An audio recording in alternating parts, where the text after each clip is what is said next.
The boardroom fell silent as Ramona strode in, her tailored navy suit cutting a sharp silhouette against the floor-to-ceiling windows overlooking Manhattan. Vivian's blood turned to ice.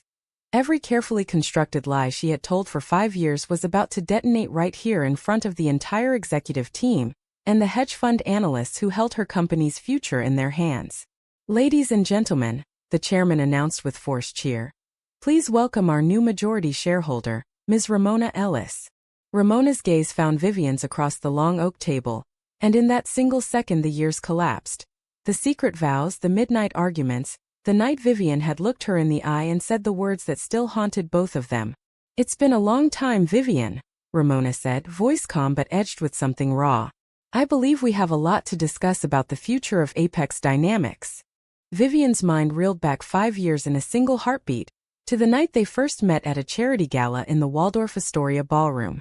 The city had glittered beyond the windows and Ramona, then a rising finance analyst, had laughed at one of Vivian's dry jokes about quarterly reports. That laugh had undone her. Within months they were stealing weekends in upstate cabins, promising each other the world while keeping everything hidden from Vivian's conservative family, and the board that demanded a stable, traditional image for the upcoming IPO. Stock prices, her father had warned, would crater if anyone discovered his daughter was married to another woman. Vivian had believed him. She still believed him until this moment.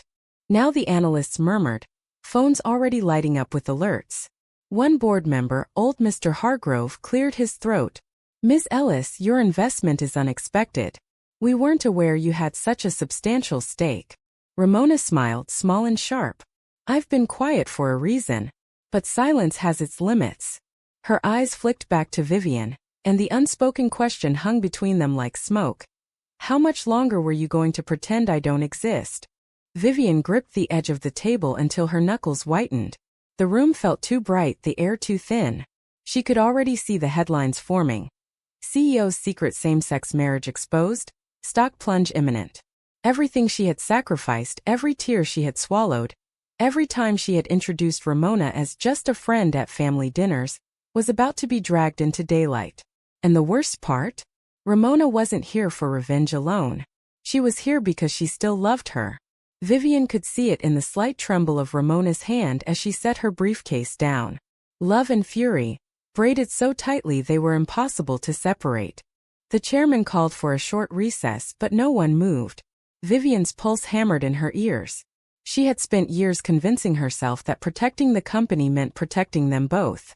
Now the woman she had married in a tiny Vermont courthouse with only 2 witnesses was standing 10 feet away, ready to either save or destroy everything Vivian had built. The past wasn't just knocking. It had kicked the door down. Outside the windows, storm clouds gathered over the Hudson, mirroring the storm already raging inside her chest. She had denied their love once to save her empire. This time, the empire itself was forcing her to face what she had lost. And Ramona wasn't leaving until every last secret was laid bare.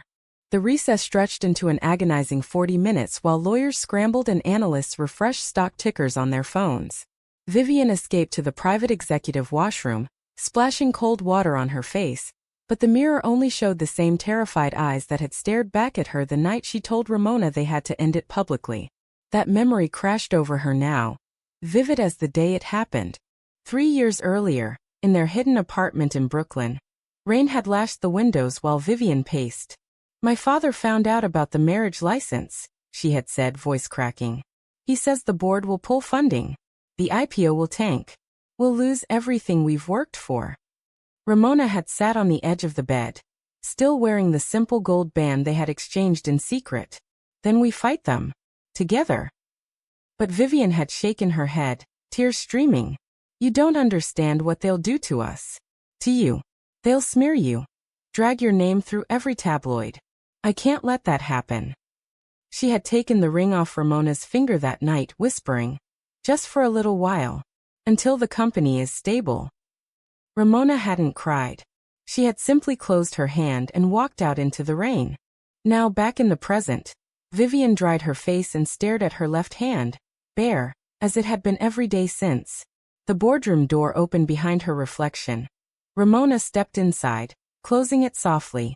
"You look like you're about to faint," she said quietly. Still protecting the empire at all costs?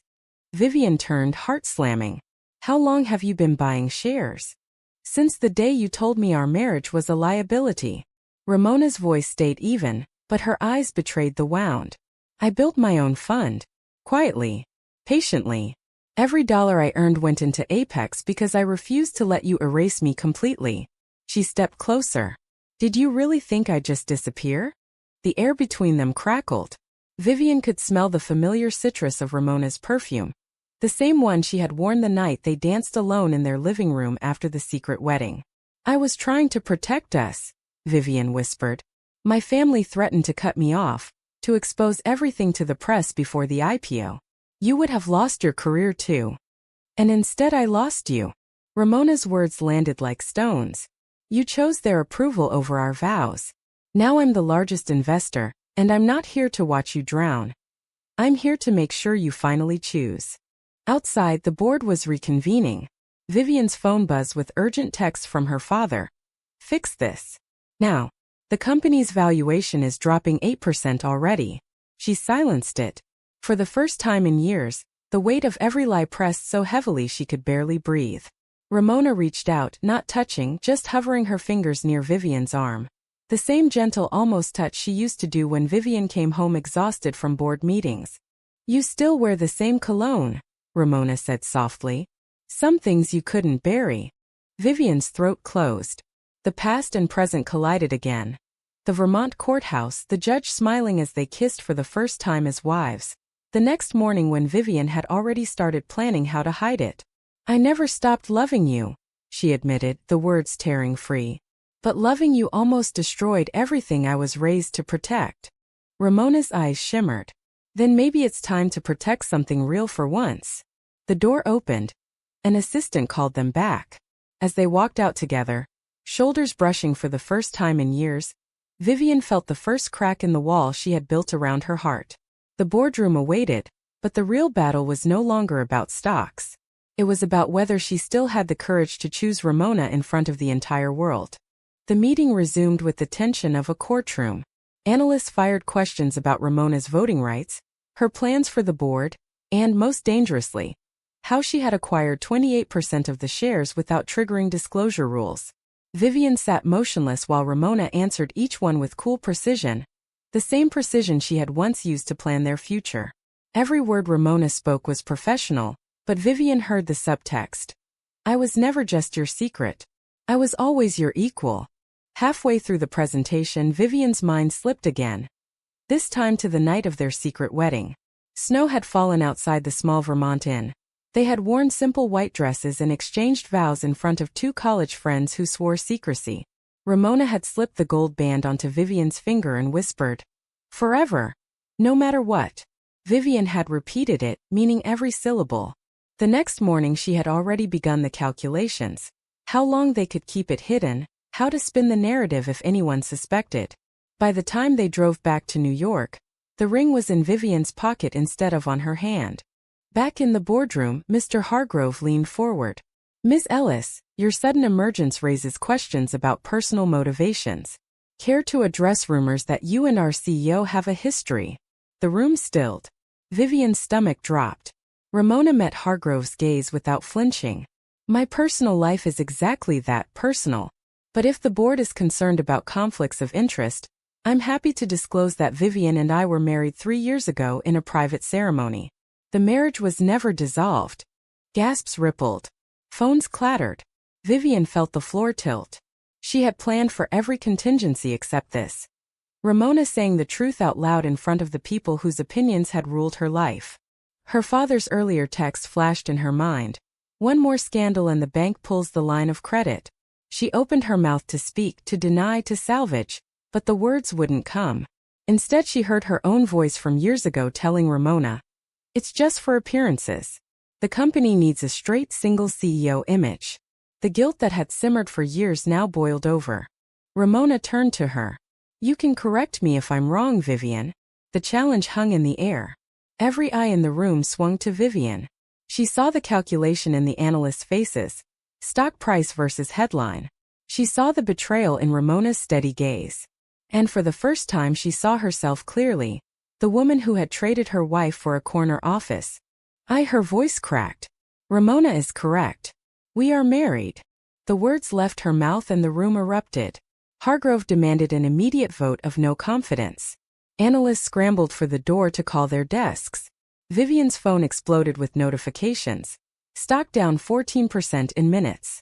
Through the chaos, Ramona remained seated, watching her with something that looked almost like pity.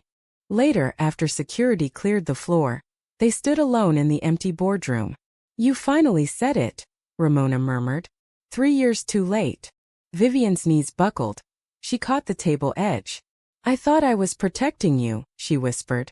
Protecting us. Ramona stepped close enough that Vivian could see the faint scar on her lip from the night they had laughed too hard and knocked over champagne glasses. You protected the company. You protected your father's approval. You never protected us. Outside, the storm had broken. Rain streaked the windows like tears Vivian refused to shed. Ramona picked up her briefcase. I'm not here to ruin you, Vivian. I'm here to give you one last chance to choose the life we promised each other. But this time you choose in public. She walked toward the door, then paused. The board meets again in 48 hours. I'll be voting my shares. Decide what kind of CEO and what kind of wife you want to be. The door closed behind her with a soft click that sounded louder than any shout. Vivian sank into the nearest chair. The gold band she had kept hidden in her desk drawer suddenly burning a hole in her pocket. The empire she had sacrificed everything to save was crumbling, and the only person who could save it, or her, was the woman she had spent years trying to erase. 48 hours later, the boardroom smelled of burnt coffee and panic. Vivian had barely slept. Every headline screamed variations of the same story. Apex CEO's secret lesbian marriage triggers investor exodus. Her father had called twice, voice icy. Fix this or I will. But fixing it meant choosing again. Between the company and the woman waiting at the far end of the table, Ramona sat composed, reviewing documents, while Vivian's legal team whispered about emergency measures. When the meeting opened, Hargrove wasted no time. Ms. Ellis, your shares give you effective control. What are your intentions? Ramona looked directly at Vivian. My intention is simple. I want the CEO of this company to lead with integrity. That starts with acknowledging the truth instead of hiding it. The room shifted uncomfortably. Vivian felt every stare like a spotlight. She had spent the night rereading old emails, messages from Ramona during the months after the denial, each one more distant until they stopped completely. The guilt had kept her awake until dawn. Flashback hit again. The Christmas after the breakup, when Vivian had gone home to her family's estate in Connecticut. Her mother had toasted to a respectable future, while Vivian smiled through the pain. The ring hidden in her suitcase like evidence of a crime. That same night, Ramona had posted a single photo on a private account. 2 empty wine glasses on a windowsill with the caption, "Missing my forever." Vivian had stared at it for hours before deleting the app. Now in real time she stood. I owe everyone an explanation. The words surprised even her. 3 years ago I asked my wife to remain silent about our marriage because I was terrified of what it would cost this company, and what it would cost her. I was wrong. I let fear dictate my choices, and I hurt the person I promised to cherish most. She turned to Ramona. I'm sorry. Publicly. Completely. I love you. I never stopped. The silence that followed was deafening. Then Ramona spoke, voice thick. Words are easy, Vivian. Votes are harder. She slid a folder across the table. Inside were documents transferring voting rights back to Vivian on one condition. I'll support you through the crisis. But only if you announce our marriage at the shareholder meeting next week. No more hiding. No more half-truths. Board members erupted. Hargrove called it blackmail. Analysts calculated the PR damage versus the stability of unified leadership. Vivian stared at the papers, heart pounding. This was the moment she had dreaded and secretly longed for. The moment she had to choose in front of the world. She thought of every board dinner where she had laughed off questions about her personal life. Every family holiday where she had introduced Ramona as a colleague. The weight of those lies pressed down until she could barely stand. I accept, she said quietly. The room exploded again, but this time Vivian didn't flinch. She walked around the table and took Ramona's hand. Right there in front of everyone. The touch, after years of denial, felt like coming home and stepping off a cliff at the same time. Ramona's fingers tightened, warm and real. For the first time since the wedding, Vivian felt the ring she still carried in her pocket belonged on her finger again. That night they stood on the rooftop of Ramona's Tribeca apartment, city lights glittering below. "I almost lost you forever," Vivian whispered. Ramona leaned against her. "You almost lost yourself. I'm not here to punish you anymore. I'm here because I still believe in the woman I married." Rain began to fall again, soft this time, washing the city clean. Vivian slipped the ring back onto Ramona's finger, then her own. The metal felt heavier and lighter all at once. But the fight wasn't over. Social media had turned vicious, some praising the courage, others calling for boycotts. Vivian's father had cut off contact. The stock price hovered on a knife's edge. Yet standing there with Ramona's head on her shoulder, Vivian realized the empire she had protected so fiercely had never been the real prize. The real prize had been waiting for her to stop running. The shareholder meeting was scheduled for the following Friday in the same ballroom where their secret had first broken. Vivian spent the week in damage control mode, press releases, emergency calls, late-night strategy sessions with Ramona at her side. Each night they talked until dawn, peeling back layers of hurt neither had fully faced. Ramona described the months after the denial, how she had thrown herself into trading, building her fortune not to punish Vivian but to prove she could stand on equal ground. Vivian confessed the night she had sat in her empty penthouse replaying the Vermont wedding video she kept hidden on an encrypted drive. One evening while reviewing slides for the meeting, Ramona asked the question that had haunted them both. "If the company had never been at risk, would you still have asked me to hide?" Vivian set the laptop aside. "I want to say no. But the truth is I was raised to believe love was a weakness if it didn't fit the family narrative. I let that fear win." Ramona nodded slowly. "Then today we rewrite the narrative." The night before the big announcement, Vivian's mother called. "Your father is ill from the stress," she said coldly. "Is this really worth it?" Vivian looked across the living room at Ramona curled on the couch reading quarterly reports, the gold band catching the lamplight. "Yes, Mom. She is." She hung up without waiting for the lecture she knew would follow. The old guilt rose, but this time it didn't choke her. It simply reminded her how far she had come. Friday arrived with blazing sunshine. The ballroom was packed. Investors, reporters, employees. Cameras flashed as Vivian and Ramona walked in together, hands linked openly for the first time. Vivian stepped to the podium, heart steady for the first time in years. "Good morning. Today I want to address the rumors, the headlines, and most importantly, the truth I should have spoken years ago." She paused, finding Ramona's eyes in the front row. 3 years ago I married the love of my life in a private ceremony. I then spent every day after that trying to pretend it never happened because I was afraid of what it would cost this company and my family. I was wrong. Love is not a liability. It is the reason any of us fight so hard to build something meaningful. She reached for Ramona's hand and pulled her up beside her. "This is my wife, Ramona Ellis, majority shareholder, and the woman who never gave up on me, even when I gave up on us." The room erupted, some cheers, some shocked murmurs, cameras clicking wildly. Vivian felt the weight lift. The stock ticker on the back wall flickered. Within minutes it began climbing. Not because of the announcement but because for the first time the company was being led by someone who refused to hide.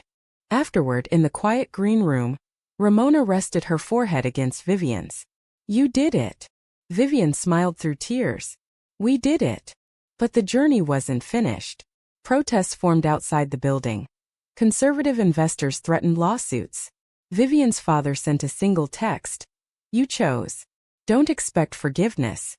The words stung, yet they no longer controlled her. That evening they drove to the same Vermont in where they had married. Snow no longer covered the ground. Spring flowers lined the path. Standing in the same room, Ramona slipped both rings back on and whispered the original vows again. This time Vivian answered without hesitation, voice clear and unafraid. The past had nearly destroyed them. The present had forced them to rebuild. And the future, whatever storms it brought, would be faced together. Months later the company had stabilized. The initial backlash faded into cautious respect. Stock prices recovered and then surpassed previous highs. Vivian and Ramona moved into a brownstone in Brooklyn, filling it with light and the laughter that had been missing for years. Board meetings now included open conversation about work-life balance. Vivian made it policy that no employee should ever feel they had to hide who they loved. Yet some wounds lingered. Vivian still flinched at family holiday invitations that pointedly omitted Ramona's name. Ramona still woke sometimes from dreams where Vivian chose the company again. They worked through it in quiet therapy sessions and longer walks along the waterfront, holding hands without glancing over their shoulders. The multi-layered timelines of their story, secret meetings, painful denial, explosive revelation, public redemption, had finally woven into one honest thread. One crisp autumn evening they stood on the Brooklyn Bridge, city lights reflecting on the river. Vivian turned to Ramona, the wind tugging at her coat. "I used to think protecting the company meant protecting us. Now I know the only thing worth protecting is this us out in the open." Ramona smiled, pulling her close. "Took you long enough, CEO." They kissed there above the water, no longer hidden, no longer afraid. But the world never fully forgets. Online forums still debated whether Vivian's turnaround was genuine or just good PR. Old colleagues whispered in elevators. And Vivian's father remained silent. Each time the doubt crept in, Ramona would remind her, "We don't owe them our story anymore. We only owe each other the truth." On the anniversary of their public announcement, they hosted a small dinner for the friends who had witnessed their secret wedding years before. Laughter filled the brownstone. Toasts were raised to second chances. Later, lying in bed with Ramona's head on her chest, Vivian traced the gold band on her wife's finger and asked the question that had waited years to be voiced. "If you could go back, would you still choose me, knowing how much it would hurt?" Ramona lifted her head, eyes soft in the lamplight. "Every single time. Because the hurt taught us how to fight for each other." Outside, the city hummed on, indifferent to their private victory. Inside, two women who had once let fear divide them now built something stronger than any stock price or family legacy. The journey had been brutal, the redemption painful, but it was theirs. Honest, public, and finally free. Was Vivian right to hide her marriage for so long to protect the company, or was that choice the real betrayal that nearly cost her everything?